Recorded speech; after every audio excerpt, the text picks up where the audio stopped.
أعوذ بالله من الشيطان الرجيم. بسم الله الرحمن الرحيم. أعزائي المشاهدين الكرام السيدي والسادة، أهلا وسهلا ومرحبا بكم في هذه الحلقة السياسية العالمية وحلقة الدبلوماسية العالمية. Ndugu zangu, kama ilivyo kawaida yetu na kama ilivyo ada yetu, ni matumaini yetu kwamba Mwenyezi Mungu Subhanahu wa Ta'ala ametujalia sote ni wasalama. Lakini pia miongoni mwetu wako wale ambao Mwenyezi Mungu amewajaribu kwa maradhi ya aina mbalimbali, wako mahospitalini, lakini pia wako majumbani. Ni fursa hii adhimu ya kuomba Mwenyezi Mungu Subhanahu wa Ta'ala awaponye maradhi yao, waweze kurejea uswahilini katika shughuli zao za kuitumikia za kutafuta riziki zao, lakini pia za kuitumikia familia zao. Ndugu zangu, kama ilivyo kawaida yetu na kama ilivyo ada yetu, bado tunaendelea kuangalia masuala mbalimbali yanayohusu siasa na diplomasia ulimwenguni.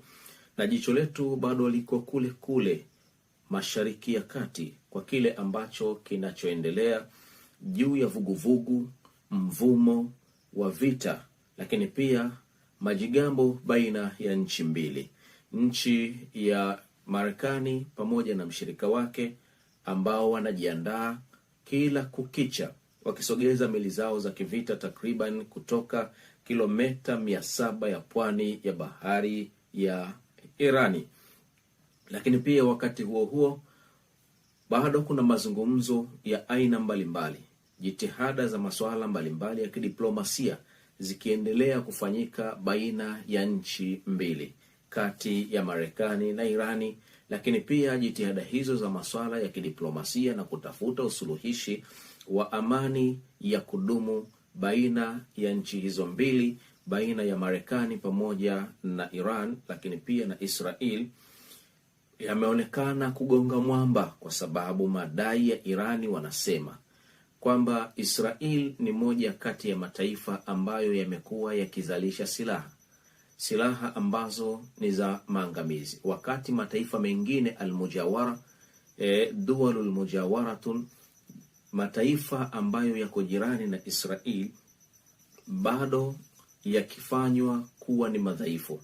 Hayatakiwi kuwa na nguvu za kijeshi, lakini pia hayatakiwi kuwa na nguvu za teknolojia, na hayatakiwi kuwa na nguvu za masuala mazima ya maendeleo ya kijamii.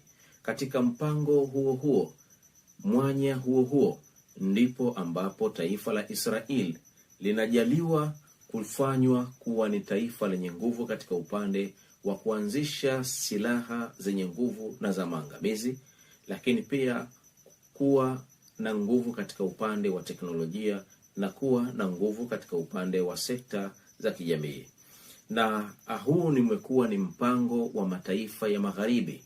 Tunaposema taifa ya magharibi ni kwamba tunakusudia nchi za Ulaya, lakini pia pamoja na mshirika wake Marekani, ambao kwa muda mrefu wamekuwa wakitumia taasisi za kimataifa ambazo zimeanzishwa na wao wenyewe kudhoofisha mataifa mengine, yakiwemo mataifa ya Mashariki ya Kati ambayo yameizunguka Israel, na kuyadhoofisha katika upande wa kiuchumi, kuyadhoofisha katika upande wa kijeshi, lakini pia kuyadhoofisha katika upande wa sayansi na teknolojia, lakini kutoa nafasi kwa kupitia udhaifu wa mataifa mengine, kutoa nafasi kwa taifa la Israeli kujiimarisha kiuchumi, kutanua ardhi yake, kufanya mauaji na mambo kede wa kede.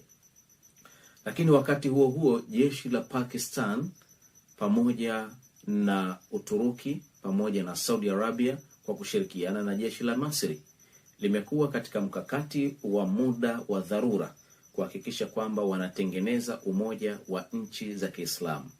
Je, utafanikiwa au hautofanikiwa? Hili ni swala tutakuja kuliongelea na kutizama historia ya wale wote waliojaribu kuanzisha umoja huu, walidumu au hawakudumu, na nini kilichojiri katika mataifa yao, na nini kilichosababisha mpaka wao kupoteza maisha. Hii ni maudhui nyingine, lakini maudhui yetu ya leo itazungumzia zaidi na kujikita zaidi katika swala zima la makombora matano ambayo haya ni yanazingatiwa kwamba ni makombora hatari zaidi yaliyotengenezwa na jeshi la Irani la IRGC kwa kushirikiana na wanasayansi wake. Makombora haya tu'tabaru ala annaha aqwiyaun min qumbulatin an-nawawiyya, aqwiyaun fi tadmir min qumbulatin an-nawawiyya. Makombora haya matano ni moja kati ya makombora ambayo yanazingatiwa kuwa ndiyo makombora yenye nguvu zaidi kushinda hata makombora ya nyuklia. Makombora haya ndiyo ambayo yamepelekea na kusababisha jeshi la Irani liweze kuondoa meli zake karibu na pwani ya bahari ya Irani na kuzisogeza nyuma takriban kilomita 1000. Hii maana yake ni nini? Maana yake ni kwamba makombora haya yameasisiwa zaidi katika mifumo ya kuweza kuzamisha kila aina ya meli.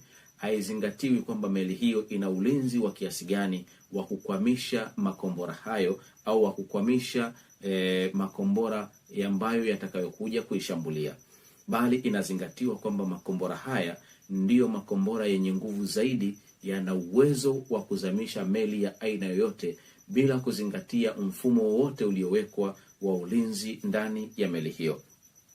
Na hii inatokana na nini? Ndugu zangu, kwanza ni lazima watu wafahamu na watu wajue kwamba katika mambo makubwa ambayo Irani imeweza kuyafanya, katika mageuzi makubwa ambayo Irani inaweza kujisifu na kupewa sifa zaidi mpaka kufikia katika hali hiyo, ni kwamba leo unapozungumzia taifa la Iran, kwa nini imekuwa na nguvu za kiasi hiko na kwa nini imekuwa na mabadiliko ya haraka katika upande huo, ni kwamba taifa la Iran limekuwa na mafanikio makubwa na mageuzi makubwa katika upande wa teknolojia na upande wa silaha za kivita. Tena silaha zenyewe ni za kisasa na zinazokwenda na wakati, na ni silaha tishio duniani.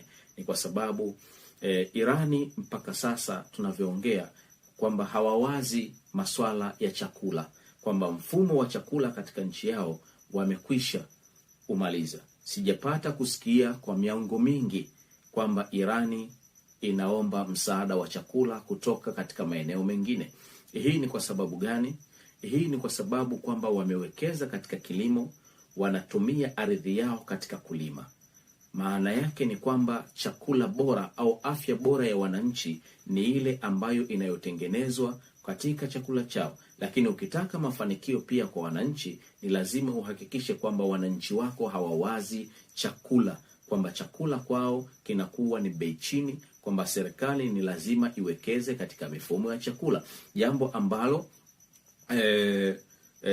ambalo utaona kabisa kwamba nchi nyingi za Kiafrika raia zake wanakumbwa na tatizo la njaa, ni kwa sababu serikali zao hazitaki kuwekeza katika kilimo, serikali zao hazitaki kufanya biashara ya chakula. Hii inatokana na hii. Maana yake nini? Maana yake ni kwamba kama serikali haiwekezi katika mfumo wa kulima, haiwekezi katika mfumo wa biashara ya chakula, yatatokea makundi machache ya watu wachache wenye maslahi yao binafsi, watatumia mwanya huo kuweza kutengeneza na kuzalisha chakula na kutuma chakula kutoka nje, halafu wao ndio watachukua dhamana ya kuwapangia bei raia chakula. Maana yake ni nini?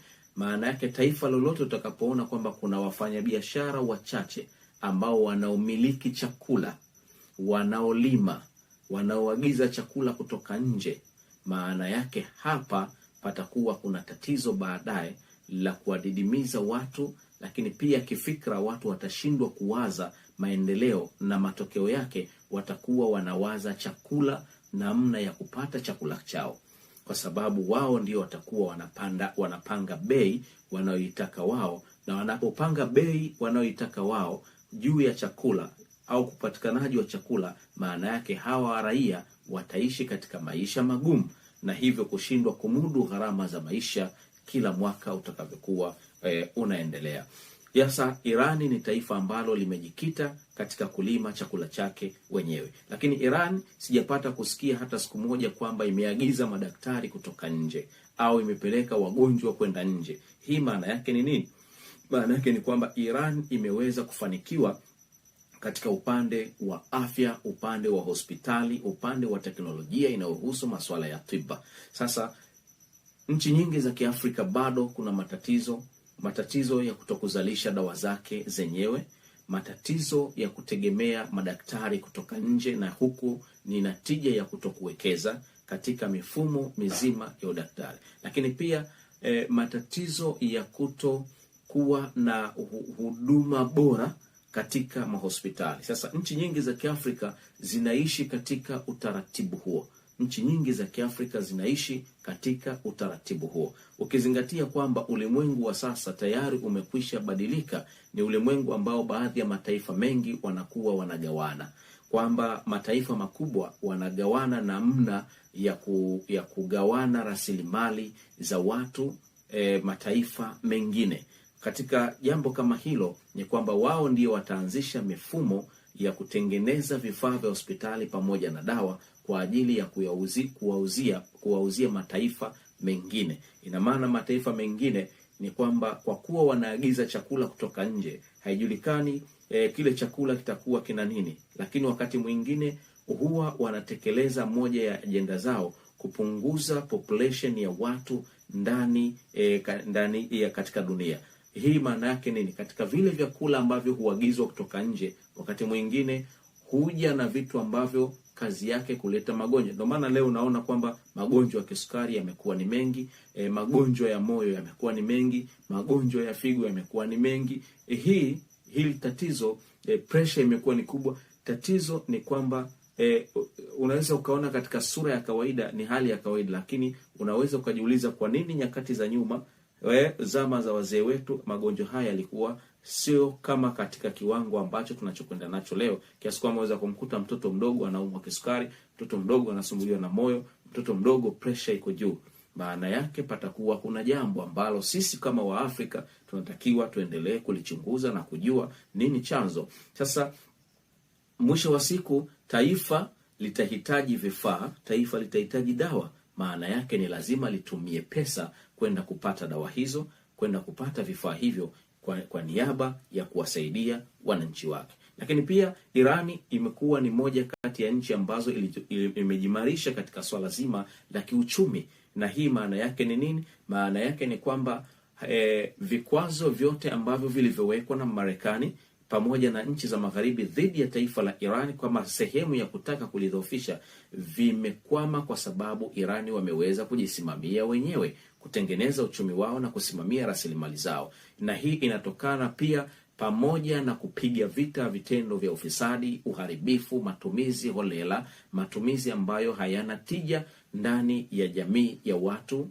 wa Irani. Lakini sio hivyo, wakaamua zaidi kujikita na kuwekeza katika masuala ya elimu ya sayansi na teknolojia, ndiyo ambayo imekuja kuzalisha matokeo ambayo tunayoyaona sasa ya kuwa na silaha za kisasa, kuwa na silaha kubwa za kutisha, kuwa na silaha ambazo adui anapata uoga namna ya kuweza kuivamia nchi ya Irani, namna ya kuweza kuidhoofisha nchi ya Irani, namna ya kuweza kutaka kuinyong'onyesha Irani kuonekana kwamba ni nchi dhaifu ambayo haiwezi kuwa superpower in the Middle East. Na wao wanajua kwamba sisi ndio superpower in the Middle East. Kuimarika kwetu ni sawasawa na kuimarika mataifa mengine ya Waarabu ndani ya Mashariki ya Kati, lakini pia kuimarika mataifa ya Kiislamu ndani ya Mashariki ya Kati. Kwa hiyo msimamo wa Irani unatokana na nguvu iliyojiwekea. Uoga wa Marekani kuivamia Iran ni kutokana na nguvu iliyojiwekea katika masuala mazima ya masuala ya teknolojia na masuala ya silaha. Sasa ni silaha zipi ambazo zimepelekea Irani taifa la Marekani pamoja na rais wake Donald Trump, pamoja na kwamba anapata ushawishi mkubwa, anapata mbinyo mkubwa kutoka kwa Benjamin Netanyahu, waziri mkuu wa Israel, juu ya kuivamia Irani kijeshi ili aweze kuidhoofisha na hatimaye taifa la Israel lije kuwa ni superpower in the world. Ikumbuke kwamba mpango uliopo kwa sasa ni mpango wa kulifanya taifa la Israel kuwa ndio superpower in the world. Jambo ambalo sasa inalazimika kwamba atumie mgongo wa Marekani kama sehemu pia ya kuidhoofisha Marekani kutokana na hasara itakayopatikana ndani ya Mashariki ya Kati kupitia Iran. Lakini wakati huo Rais Donald Trump ameliona hilo na kugundua na kuweza kumwambia waziri mkuu wa Israel kwamba usijaribu kutaka kuifuta nchi yako ndani ya uso wa Mashariki ya Kati kwa kupitia wino wako. Maneno haya ni mazito, maneno haya yana tafakuri kubwa, maneno haya yanapaswa kuzingatiwa kwa jicho la pekee na kuandikwa kwa wino wa dhahabu. Kutokana na nini? Kutokana na namna yalivyobeba falsafa ya kuilinda Israel na kuiepusha kunako janga la madhara yanayoweza yakatokea baada ya Irani kuvamiwa na Marekani, baada ya Marekani ikiwa itafanya mashambulizi ya kijeshi ndani ya taifa la Irani. Target ya kwanza ya Irani kupitia makombora yake ni kuhakikisha kwamba anaifuta Israel katika uso wa ardhi ya Mashariki ya Kati, jambo ambalo sasa litaweza kuleta madhara makubwa kwa Marekani. Na iwapo hawatoangalia na kuwa makini juu ya maamuzi hayo, basi chochote kinaweza kikatokea. Na hiki ndio kiapo cha Irani kwamba pamoja na kuifuta Israel, pamoja na kuiweka Israel ndani ya target, lakini pia ukanda wa Mashariki ya Kati hautoweza kutulia. Na hili ndilo ambalo pia hata imepelekea hata Saudia kukataa kutoa anga yake kutumika na jeshi la Marekani. Kwa sababu gani? Kwa sababu target ya kwanza ya Irani ndani ya taifa la Saudia ni kuhakikisha anaharibu na kusambaza mifumo ya uzalishaji wa petroli, wa visima vya petroli ndani ya Saudia. Maana yake atakwenda kuichoma Saudia. Unaweza ukaona athari namna gani ilivyokuwa kubwa. Lakini sasa tuje katika silaha hizi. Silaha ya kwanza inaitwa Shahid 6. Shahid 6, yani Shahid 6. Huyu ni shahidi nambari 6 ambaye ana uwezo mkubwa, amejaliwa kutengenezwa katika mfumo ambao ana uwezo wa kuzamisha meli yoyote ile. Lakini pia ni moja kati ya makombora makubwa, makombora ya masafa marefu, makombora ya ballistic, makombora ya masafa marefu. Kombora hili lina uwezo wa kuzamisha meli kama vile mfano meli ya Abraham Lincoln. Lakini pia kuna Al-Babil. Al-Babil ni kombora ambalo limetokana na suratu Al-Fil. Suratu Al-Fil, Mwenyezi Mungu Subhanahu wa Ta'ala anasema na kusimulia kisa ambacho kilikuwa ni cha jeshi la tembo, jeshi ambalo lililokwenda kwa ajili ya kutaka kubomoa Al-Kaaba. Sasa Mwenyezi Mungu Subhanahu wa Ta'ala aliliangamiza jeshi hili kwa kutumia ndege wanaoitwa Ababil. Ndege hawa walikuwa wamebeba hijaratun min sijil, mawe ya moto kutoka motoni, ambayo yalikuwa yakimpiga mtu mwenye jeshi lake, basi yeye pamoja na tembo aliyempanda alikuwa anasambaa, lakini pia anakuwa kama vile mfano wa majani yaliyotafunwa alafu yakatemwa. Alam tara kaifa faala rabbuka bi ashabil fil, hivi haujapata kuona namna gani Mola wako alivyowafanya na kuliteketeza jeshi la tembo? Alam tara kaifa faala rabbuka bi ashabil fil alam yaj'al kaidahum fi tadlil, hivi atukufanya vitimbi vyao kuwa ni vyenye kupotea?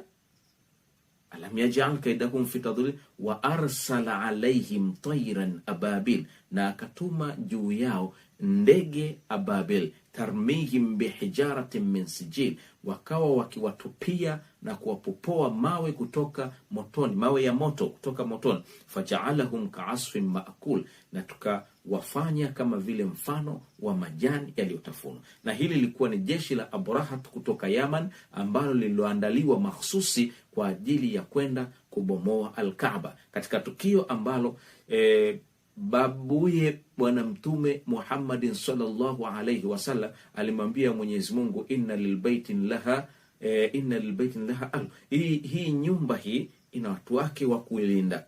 basi mimi lazima niondoke kwa sababu ya kupisha haya maangamizi yanayokuja ya Abraha. Babu yake Mtume sallallahu alayhi wasallam ikabidi aondoke na kwenda milimani kukimbia, lakini mwisho wa siku, inna lilbaiti rabbun sayahmihi, hakika hii nyumba ina mwenyewe ambaye atakailinda. Na kweli Mwenyezi Mungu Subhanahu wa Ta'ala akawa ameilinda kwa kuliangamiza jeshi hili la tembo. Kwa hiyo silaha hii imetengenezwa maalum kwa kuenzi mapigo yale ambayo yaliyotumika kuangamiza jeshi la tembo. Na yenyewe pia ni moja kati ya silaha za kisasa, silaha zenye nguvu, silaha za masafa marefu za aina ballistic ambazo zina uwezo wa kuangamiza meli, kama mfano wa meli ya Abraham Lincoln. Lakini pia kuna meli ya Shahri 4. Hii Shahri 4 na yenyewe imeundwa katika kiwango hicho hicho. Kombora hili limeundwa katika kiwango hicho hicho. Lakini pia kuna kombora la Mahdi na yenyewe pia limeundwa katika kiwango hiko hiko. Lakini pia kuna kombora la Almas na lenyewe pia limeundwa katika kiwango hiko hiko kwa ajili ya kutumika kuzamisha meli ya aina yoyote. Haizingatiwi meli hii ina mfumo wa namna gani wa kuweza kuzamisha makombora hayo, wa kuweza kuziwia makombora hayo, bali ina uwezo wa kupiga targeti ya aina yoyote ndani ya bahari. Lakini pia meli hiyo hata iwe kubwa ya namna gani, hata iwe imetengenezwa kwa mifumo ya namna gani, hata iwe imewekewa ulinzi wa namna gani wa kuziwia makombora haya, ni sehemu ya makombora ambayo hayaziwiliki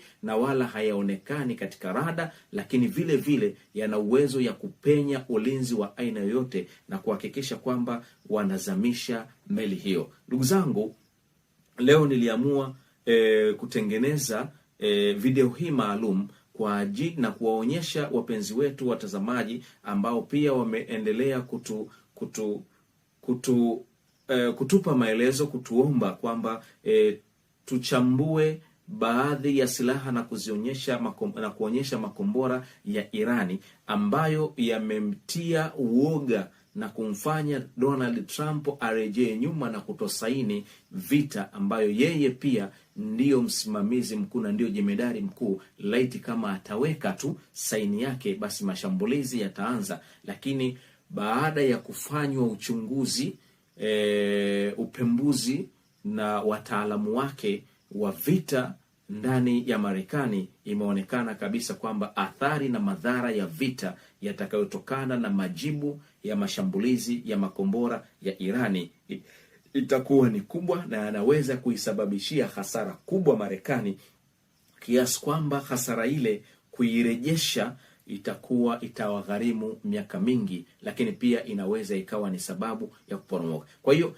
anachokifanya kwa sasa Donald Trump ni maandalizi ya kutaka kutumia nafasi ya kidiplomasia, kwa sababu wakati anajadili masuala ya kidiplomasia, wakati anaomba msaada na mazungumzo na kuiomba serikali ya Irani kukaa katika meza ya mazungumzo, lakini wakati huo amekuwa anasogeza zile meli, anasogeza meli zake za kivita na kukusanya wanajeshi wengi ndani ya taifa la ndani ya pwani karibia na pwani ya Irani. Hii inaweka taswira gani? Kutaka kufanya mashambulizi ya ghafla, lakini pia yawe ni mashambulizi ya nyuklia kwa sababu ya kuidhoofisha dola ya Irani. Lakini mwisho wa siku, kwa kadiri ambavyo anavyosogeza kusogeza majeshi yake kufanya matangazo ya maandalizi ya vita, ndivyo ambavyo na Irani na yenyewe inazidi kuimarisha ulinzi, lakini pia inazidi kuonyesha silaha zake mpya, inazidi kuonyesha silaha zake za kisasa, inazidi kuonyesha uwezo wake kwamba hapo ulipo uwezo wake bado, lakini pia bado ana mzigo wa kutosha katika mahandaki yake ya silaha na miji yake ya silaha aliyoiweka chini ya ardhi. Ndugu zangu, kama kawaida yetu, tunaendelea kuwaomba kusubscribe, lakini pia kutupa alama ya like, lakini pia kushare pamoja na kucomment.